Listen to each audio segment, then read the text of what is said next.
While most of us have embraced digital culture and have difficulty imagining an hour, much less a full day, without going through our email, surfing the web, or updating our Facebook page, we also harbor an unease with our reliance on these technologies, since we may be missing out on other, more important experiences while online.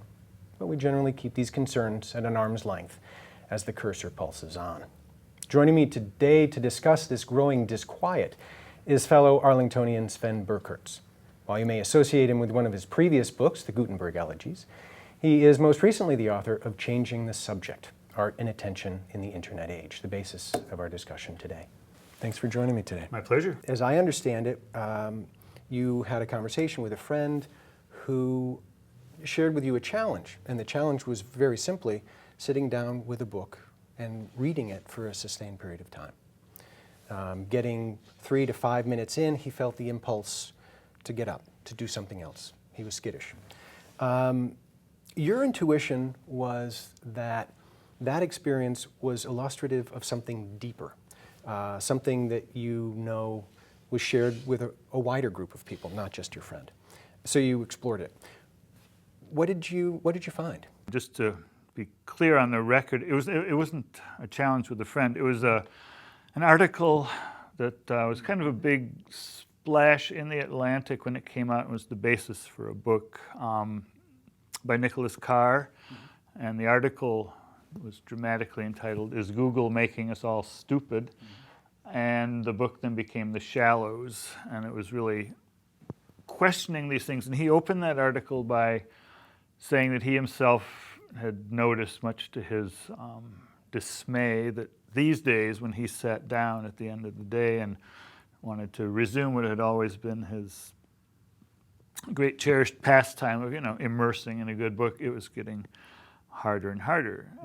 At the level of reflex, he just couldn't quite focus. The eye wanted to jump forward. He was impatient. He wanted to, I do think we very quickly adapt reflexively to the things that we do in our lives. I think it's no secret that a huge number of people will spend most of their day within 2 or 3 feet of a lit up screen with writing and pictures on it. That can't but condition us, and we can go into that more, but it's definitely the root of in a sense, you mentioned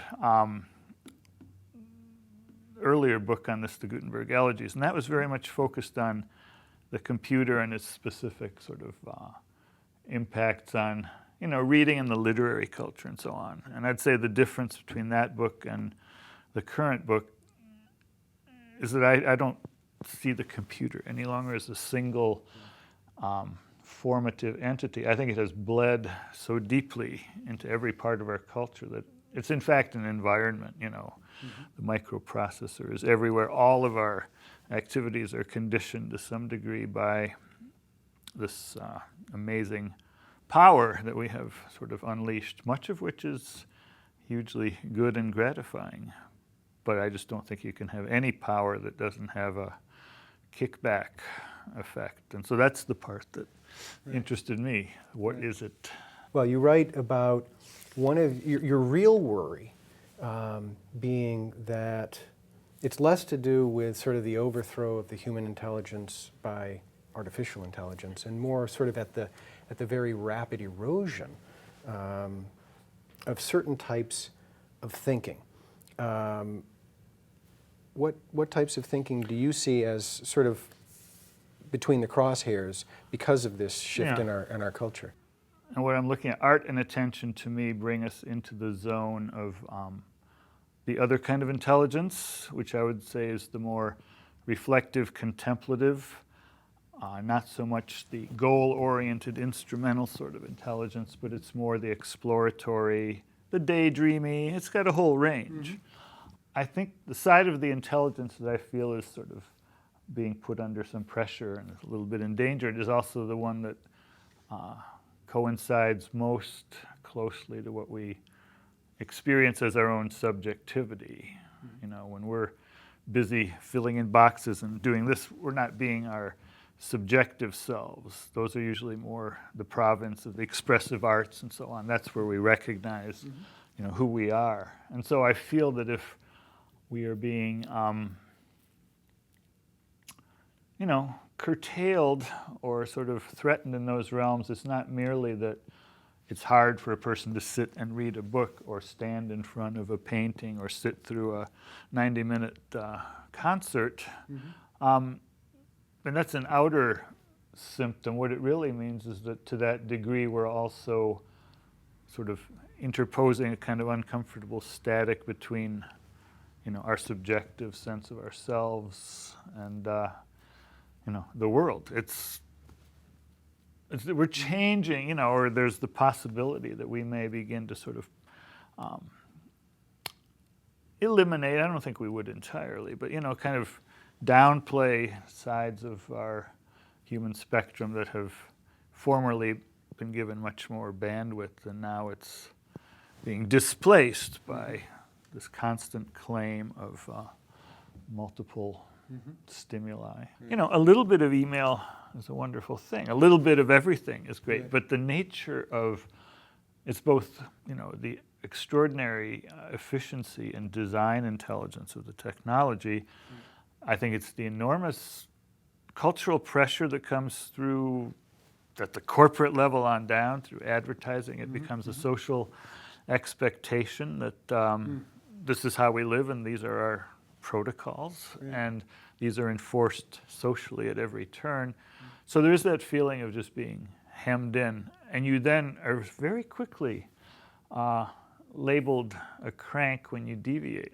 So the person who insists on walking the 5 miles to work or whatever is seen as kind of a benign, slightly daft person or whatever, and the person who, won't use the cell phone, which was me up until a year ago, is starting to get to be an irritant, but we'll excuse him up to a point.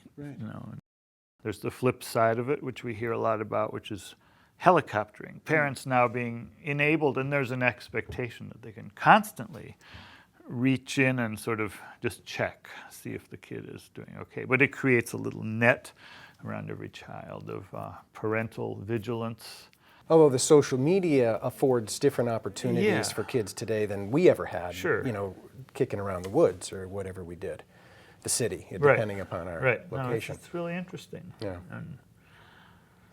Well, I mean, I think you recognize some of the upsides of these technologies. Certainly there are those who would say, these technologies allow us to be more productive, to be more efficient. They allow us to navigate our lives with greater ease. Aren't those good things? And don't they, to some extent, maybe outweigh or sort of overcome the downsides that you're poking at in changing the subject?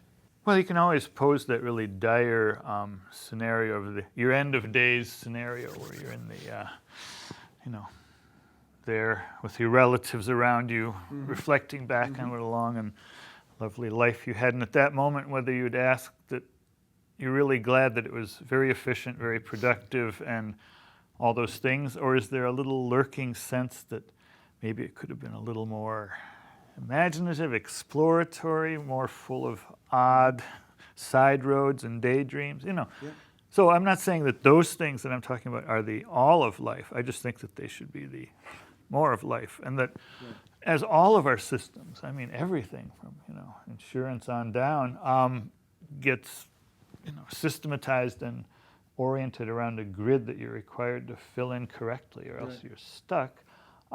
It gets really harder and harder to find those little, sort of those wayside places where you're not being hounded by the culture of the moment. I think in general, and this is something I've thought about for a long time in different modes, but I guess at one point I was thinking of it in terms of the opposition between two very different kinds of time. One is clock time, as we're, aware of it ticking along. The other is sometimes defined as duration time, which is really time when you're not aware of time. So it's kind of a... in the flow. It's a flip. Yeah, in the flow. And I think a lot of my interest is trying to think of how we can live and what we can do given that this isn't going to go away. People aren't going to say, oh, we're going to embed as ever more deeply. But does that mean we're trapped, stuck, without recourse? And that's why the word attention, I guess, is so important to me, and is part of the title of the book. I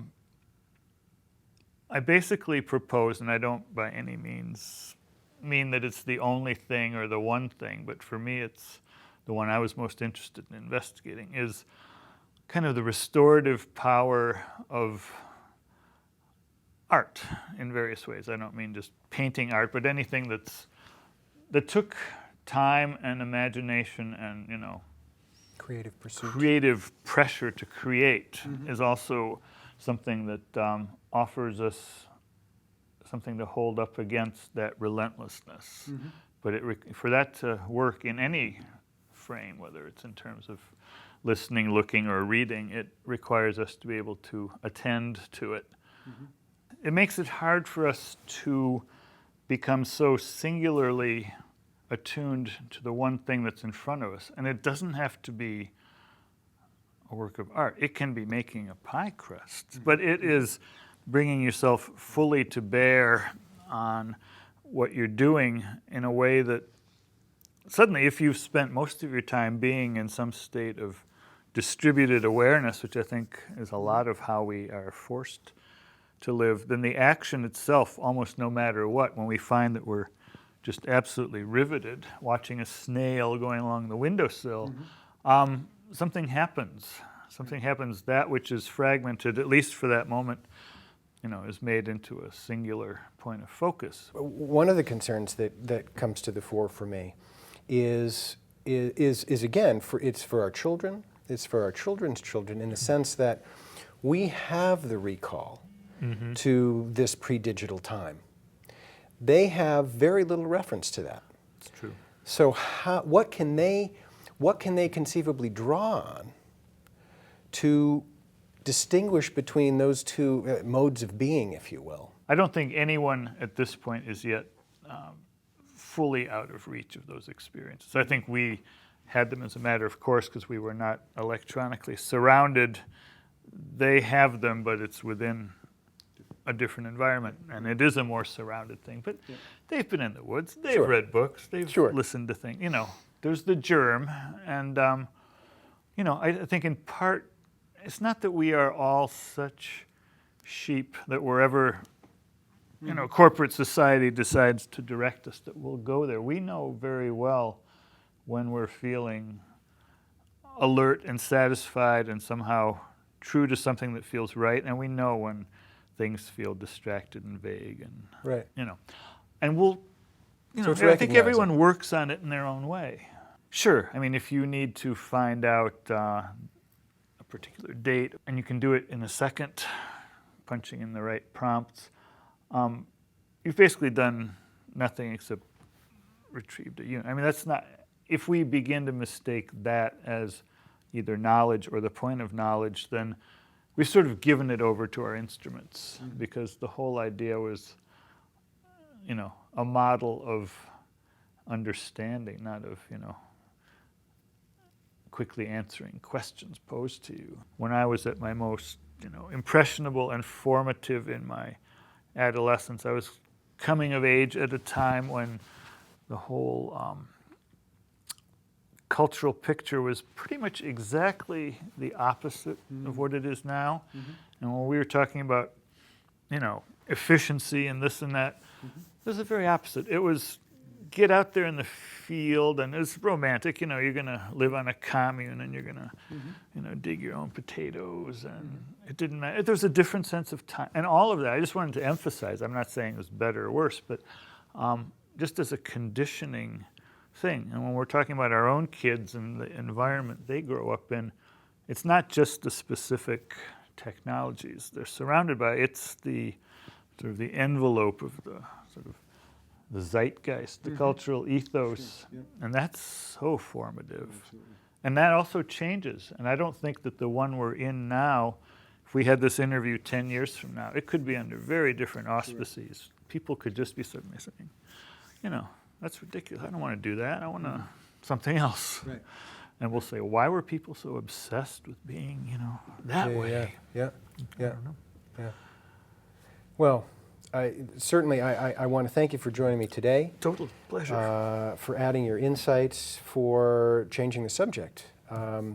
Certainly it was not an idle work. It entailed significant effort and thought, and thank you for giving that up to us, as Absolutely. it were. Well, thanks for the really good questions. You made a path through some of it. We That's tried. good. Okay. Our cell phones, our email, the internet, they all await us with their promise of unending news feeds, correspondence from far-off places, status updates. We are entertained and informed by our technologies, but these tools also come with the capacity to rob us of experience, that which provides depth and context to our lives and relationships. As such, they have become a virtual Pandora's box. Beware their enchantments. For Sven Birkerts, I'm Peter Bermudez for Arlington Public News.